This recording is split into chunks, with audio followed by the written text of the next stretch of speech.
Des cas de confiance dans le Padre Pio. Chers amis, fidèles du Padre Pio, bonjour, mon nom est Jean Goyard et vous assistez au programme Sur les pas du Padre Pio.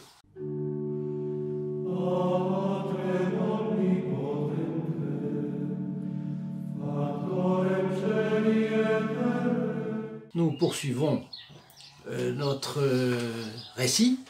La dernière fois, je vous ai parlé des cas de méfiance, de gens qui se sont refusés à suivre des conseils du Padre Pio, ou même qui ont évité de lui demander conseil par amour propre, certainement. Cette fois-ci, nous allons voir quelques cas de confiance. Mais pour vous assurer la transition entre les deux, je veux vous rappeler le cas d'un couple qui habitait Florence. C'était des bijoutiers et ils possédaient un magasin de bijouterie sur le Ponte Vecchio de Florence. C'était en 1965 et ils ont consulté le Padre Pio sur une question tout à fait triviale, disons comme ça, économique, en lui posant la question, voilà, vendre ou ne pas vendre notre magasin sur le Ponte Vecchio de Florence? Le Padre Pio a répondu: vendez au plus tôt. Mais visiblement, ils avaient un attachement à cet endroit-là. Et résultat, ils ont traîné beaucoup trop longtemps. Jusqu'au jour où c'était les fameuses inondations de novembre 1966, l'impétuosité des flots de l'Arno, puisque c'est un pont qui enjambe l'Arno, a tout emporté. Ils ont perdu leur magasin et tout ce qu'il y avait dedans. Donc voilà. Pourquoi est-ce qu'on ne suit pas un conseil? On est dans le doute, on hésite sur le choix à faire, c'est-à-dire qu'on a des raisons pour le faire et des raisons pour ne pas le faire, et on consulte quelqu'un d'archi autorisé comme le Padre Pio. On sait qu'on se déplace du monde entier pour demander ce conseil au Padre Pio et tout le monde repart satisfait. Mais voilà, il y a la lutte entre un conseil et l'attachement opposé. Nous allons voir ce mécanisme, comment il s'est développé avec plusieurs personnes. D'abord, à vous, premier visiteur de notre chaîne, je vous engage à vous abonner et à actionner la clochette qui est à côté du bouton abonnement. Ça vous permettra de deux choses. D'un côté, vous entrez instantanément dans les intentions de la messe célébrée à ce moment-là pour vous le vendredi qui suit votre abonnement. Et deuxièmement, vous serez au courant des commentaires, des fioletti du Padre Pio sur cette chaîne. Donc nous sommes là, nous sommes en présence de le premier cas, c'est une jeune fille qui se sentait fortement attirée par la vie religieuse. Toutefois, elle avait perdu ses parents, elle avait deux frères, et qui étaient plus jeunes qu'elle, elle était la fille aînée. Et donc elle était en train d'hésiter entre la vocation religieuse qu'elle sentait, un appel tout au moins, et d'un autre côté, l'attachement à sa famille, et voilà qu'elle s'en ouvre au Padre Pio. Quand elle s'approche du confessionnal, déjà, elle entend le Padre Pio qui lui parle. Elle ne comprend pas. C'est intéressant parce que les conseils, parfois, on ne les comprend pas, parce qu'on ne veut pas les comprendre. Elle demande des explications, et là, le Padre Pio hausse la voix et lui dit: est-ce que tu te rends compte ou pas que tu as une vocation? Est-ce que tu comprends ça? Et là, la jeune fille, très embarrassée, parce que là, il va directement au point, fit observer au Padre Pio que ses parents étaient morts, qu'elle était la sœur aînée, qu'elle se sentait responsable de ses frères. Réponse du Padre Pio: et alors, tu n'as pas l'intention de servir tes frères pendant toute ta vie quand même? Elle essaye de trouver une réponse. Vous voyez encore, c'est 2 ou 3 fois l'attachement qui se représente, n'est-ce pas? En général, c'est un attachement à une chose, à une personne, ou bien même à une habitude mentale que nous avons. C'est ça qui nous fait hésiter. Bon. Et là, le Padre Pio ajoute, parce qu'elle cherche une réponse, elle biaise. Il dit, mais Jésus dans l'Évangile, qu'est-ce qu'il dit à celui qui, appelé à le suivre, faisait des difficultés? Laisse que les morts enterrent les morts. C'est dans Luc, chapitre 9, verset 60. Alors, qu'est-ce qui se passe? Eh bien, elle tombe dans une grande agitation. Vous voyez, une fois de plus, le discernement des esprits pour savoir si les inspirations que nous avons viennent de Dieu, ou alors si ce sont des tentations du diable, c'est que les tentations du diable viennent toujours avec un trouble, et non pas des inspirations de Dieu. Donc, elle quitte à tel point qu'elle s'écarte du confessionnal. Et le Padre Pio la rappelle, viens ici, il faut que je te donne l'absolution. Bon, alors elle reçoit l'absolution, elle s'en va, mais on dit ici, c'est le père Marcelino Iazenzani, dans son livre Le Padre Pio, prêtre charismatique, témoignage, le père Iazenzani qui raconte qu'à ce moment-là, elle donne l'impression à tous qui étaient là à côté qu'elle s'enfuit du confessionnal. Et elle court vers le car, etc. Vous voyez un peu la psychologie. Et sur le seuil de l'église, une force mystérieuse la repousse en arrière. C'est comme si elle avait été obligée à revenir sur ses pas. Elle revient sur ses pas et elle va là où le Padre Pio confessait les femmes. Et là, elle tombe en elle-même. Autrement dit, le Padre Pio a obtenu du bon Dieu la grâce qu'elle soit retenue avant de quitter l'église. Et là, elle fait pénitence. Et là, aussitôt, une grande paix s'empare d'elle, ainsi qu'un parfum qui flotta autour d'elle jusqu'à l'heure du départ. Et le parfum du Padre Pio, tout le monde sait.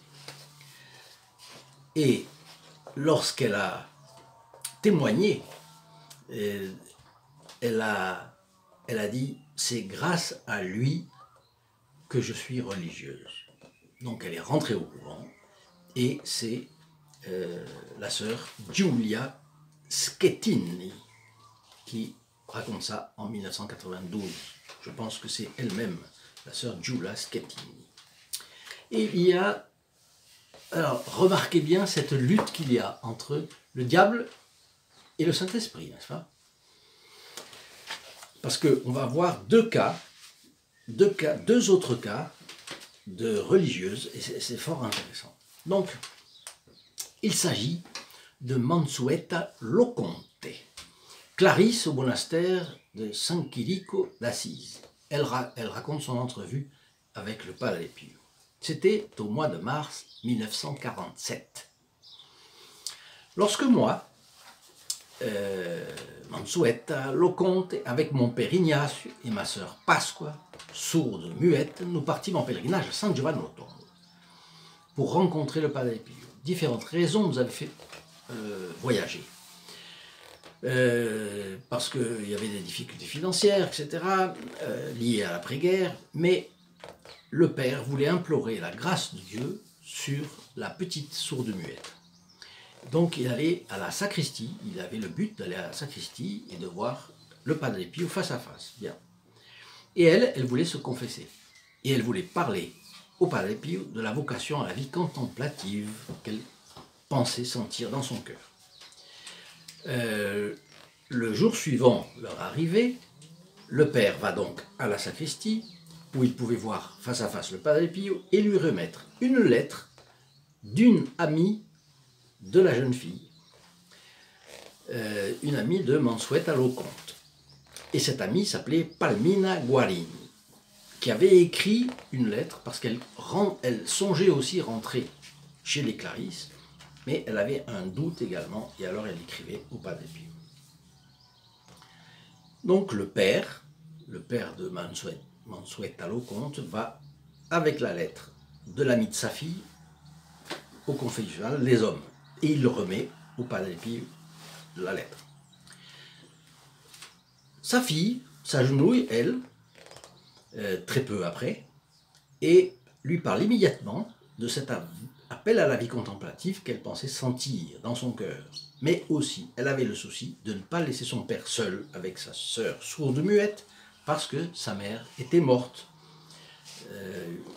11 ou 12 ans avant.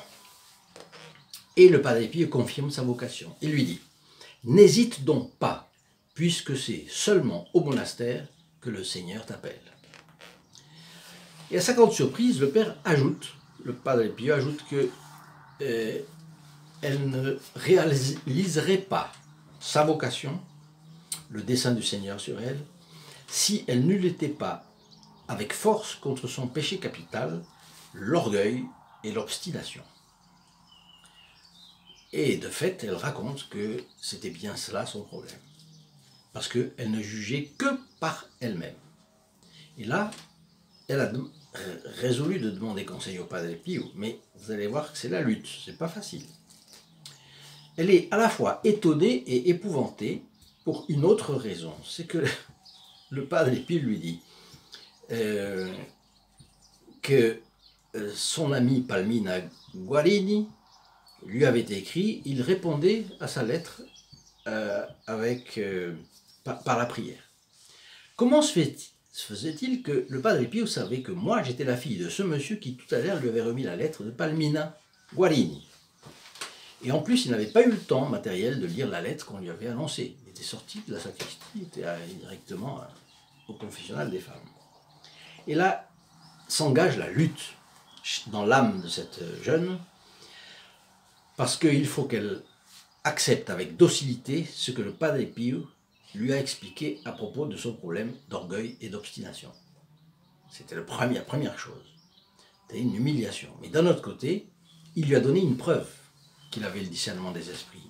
Il lui a montré qu'il savait qu'elle avait une amie, etc., qui avait écrit une lettre qui était passée par son père, papa, et il n'avait pas eu le temps matériel de regarder la lettre, ni il ne pouvait pas savoir qu'elle était la fille de ce monsieur qui lui avait donné cette lettre. Bien. Mais elle a été aidée, beaucoup aidée, par le Saint-Esprit, et la parole du Padre Pio m'avait donné la force. J'ai donc pu réaliser ma vocation de sœur contemplative, cloîtrée chez les Clarisses. Nous allons bientôt, elle écrit en 1996, donc elle allait bientôt fêter son jubilé de 50 ans d'entrée en religion. Et de fait, elle est rentrée le 24 septembre 1947. Voilà, c'est fort intéressant, mais on va voir que son amie Palmina Guarini a eu le même problème. Et elle a donné un témoignage, comment Padre Pio sauva ma vocation de Clarisse. Voilà. Là encore, c'est la lutte. La lutte entre une inspiration et la lutte et la tentation du démon. J'avais seulement 17 ans quand j'ai senti les premiers signes de la vocation. Et j'étais une fille entièrement encline à l'insouciance et à jouir de la vie. Et en plus, j'étais complètement profane en matière des valeurs de l'esprit. Donc elle a consulté un prêtre. Et pendant 7 ans, le prêtre l'a guidée, mais finalement, elle prend contact avec les Clarisses d'Assise. Et puis, elle décide de faire une tentative. Elle fait la tentative, mais l'unique soutien de sa mère, c'est elle. Sa mère a 50 ans, elle est veuve, et elle a 2 autres enfants, plus vieux qu'elle, et qui avaient été appelés sous les drapeaux pendant la Deuxième Guerre mondiale. Donc, elle fait un pacte, en plus, avec le bon Dieu. Oui, je quitterai ma mère pourvu que mes 2 frères reviennent sains et saufs. Ils reviennent sains et saufs.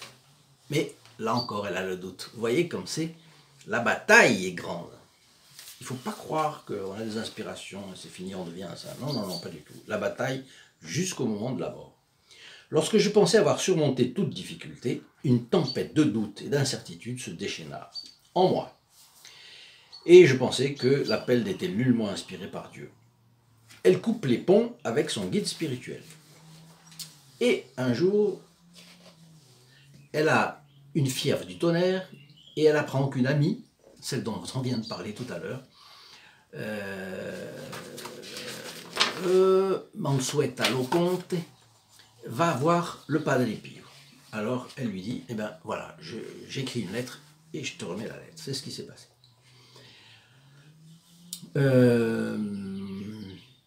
La lettre a été remise au Padre Pio qui la met dans sa poche. Après quoi le saint alla confesser les femmes dans le confessionnal de l'église et bien contouré d'une foule immense, lorsque ce fut le tour de mon amie, sans qu'elle ne dise rien, il sortit la lettre de sa poche et lui dit « Dites à la personne qui a écrit cette lettre que je lui répondrai par la prière. » Voilà. Voilà, elle s'est sentie à distance, confortée. C'est curieux, pas plus que ça. Mais finalement, un mois après, elle se rend à San Giovanni Rotondo pour rencontrer le Padre Pio. Elle entre dans l'église et au milieu d'une foule bruyante, vient son tour et elle commence par dire juste ces quelques mots. « Mon père, il semblait que je nourrissais dans mon âme une vocation à la vie contemplative. J'ai essayé de la cultiver, mais après 7 longues années, j'ai l'impression d'avoir été la dupe d'une véritable tromperie. Je voudrais savoir si j'ai tort ou non. » Et le Padre Pio le dit tout de suite. « Bien sûr que tu as tort. » Et elle insiste. « Est-ce qu'il s'agissait d'une véritable vocation ?» Et lui qui répète. « Bien sûr que oui. » Alors elle essaye encore. « Sans doute dois-je rebrousser chemin ?» Et lui, pour la troisième fois, lui dit « Bien sûr !» Ensuite, il termine d'une voix haute et impitoyable. « Fais bien attention, puisque le Seigneur pourrait te punir. »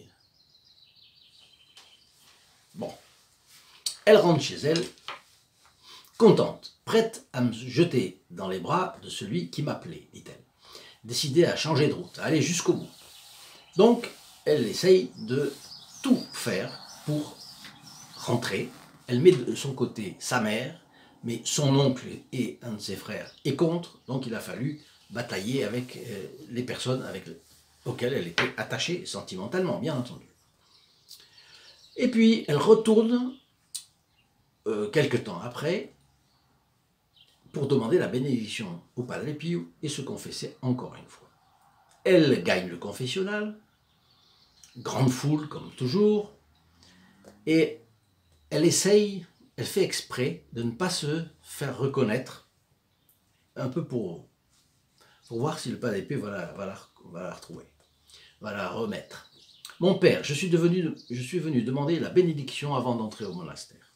Sans prétendre aucune explication, et ayant l'air de quelqu'un qui est au courant d'absolument tout, il lui répondit « Oui, une bénédiction pleine, pleine, pleine !» Et là, elle comprend. Ensuite, doucement, presque par monosyllabe, il prononça d'autres mots dont je n'arrivais pas à saisir la signification tout à fait. C'est-à-dire, il y a des choses, le Padre Pio vous les dit, vous ne le comprenez pas sur le moment parce que vous êtes dans une autre perspective, vous ne voulez pas savoir. Mais ça reste là derrière et après ça ressort. Finalement, elle rentre au monastère. Mais ça a été la bataille pour elle.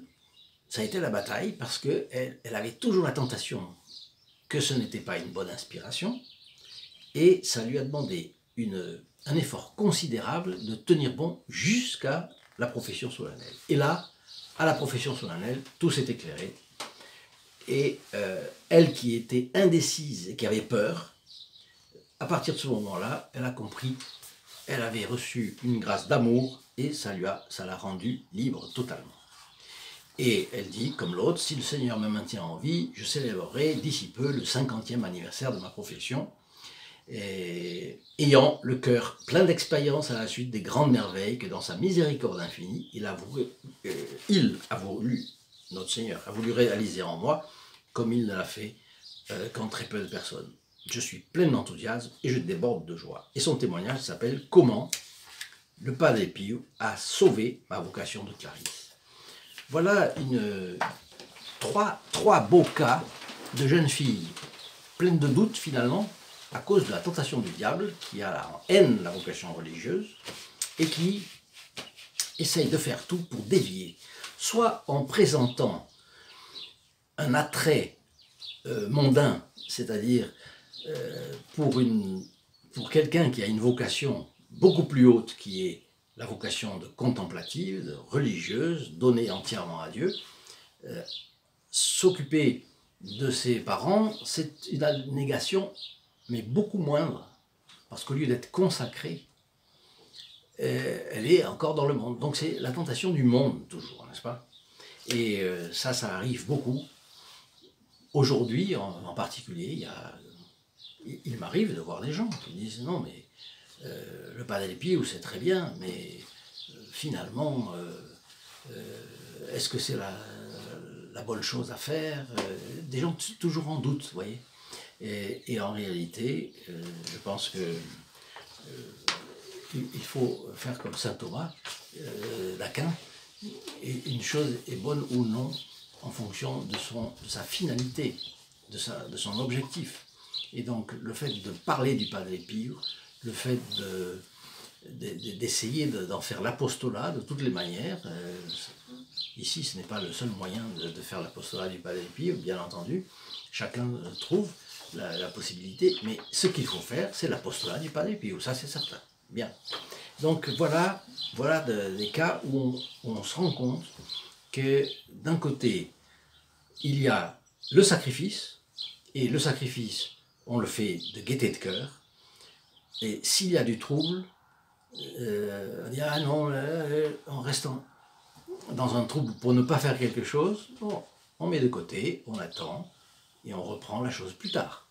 Mais le trouble vient du démon. Bien. Et puis, il peut y avoir le choix d'un moindre bien aussi. Il faut faire attention que les religieuses, elles ont la vocation de tout donner à Dieu. Et donc de dire je donne un peu, c'est déjà faire abstraction de tout. Parce que si on a la vocation de tout donner, donner un peu, tant qu'on n'a pas tout donné, on n'a rien donné. Hein. Voilà. Donc la dernière chose est également fort intéressante, c'est le cas de Teresa Venezia. Teresa Venezia était une dame et qui avait un frère qui voulait être prêtre. Et elle ne savait pas quel état elle devrait choisir. S'il fallait se marier, s'il fallait être religieuse ou s'il fallait suivre son frère. Donc elle va voir le Padre Pio, c'était en 1954, elle lui pose le problème et lui répond « Reste comme tu es, ne change pas ton état, puisque ton frère aura besoin de toi. » Alors elle a un doute, là encore. Mais si finalement il ne prend pas la soutane, le Padre Pio lui dit « Je t'ai dit de rester comme tu es. » Bon. Effectivement, il fallait attendre 6 ans avant qu'il ne soit prêtre, parce qu'il avait déjà fait une année, l'année de discernement, mais c'était pas encore, c'était loin d'être fini, il y a des obstacles. Avant d'être prêtre, c'est un long chemin. Mais elle voulait une certitude, le Padre Pio lui a donné, et finalement, Domenico Venezia fut ordonné prêtre le 28 août 1960. Finalement, elle l'a suivi, elle a été aide au prêtre et elle a fait quelque chose qui a énormément aidé la vocation de son frère.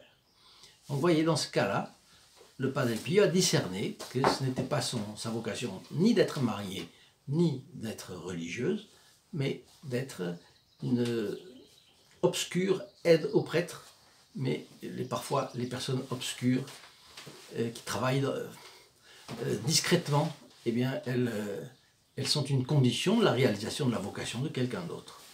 Et cela m'amène à vous dire que, évidemment, il y a dans le site de notre vidéo, dans le bas de cette description, vous avez le site st-padre-pio.fr, et là vous avez la possibilité d'un côté de prier pour les membres du groupe des protégés du Padre Pio, qui eux sont justement dans cette vidéo, ils sont un peu dans l'ombre, ils sont un peu, mais ils sont indispensables. Ils sont indispensables parce que c'est grâce à eux que finalement nous pouvons diffuser l'estampe du Padre Pio dans tous les foyers.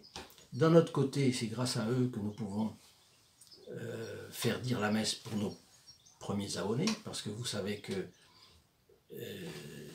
eux bénéficient d'une messe tous les vendredis, parce que eux font des sacrifices que les autres ne font pas, donc il était bien légitime qu'on leur donne cela. Mais du coup, en même temps, on a eu l'idée de demander aux prêtres de célébrer la messe également pour les premiers abonnés depuis 7-8 jours.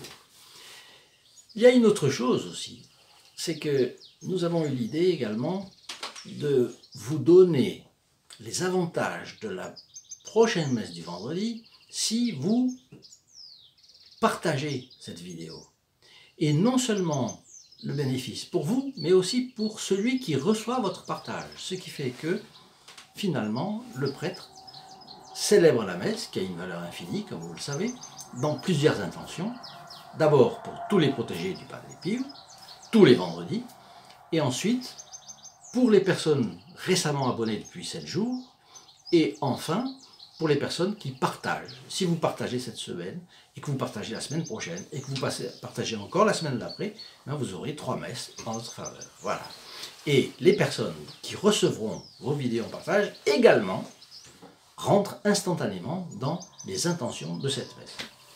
Enfin, je vous rappelle de ne pas oublier, je vous le disais tout à l'heure, mais au moins de prier un Je vous salue Marie pour toutes les personnes qui font partie du groupe des protégés du Padre Pio.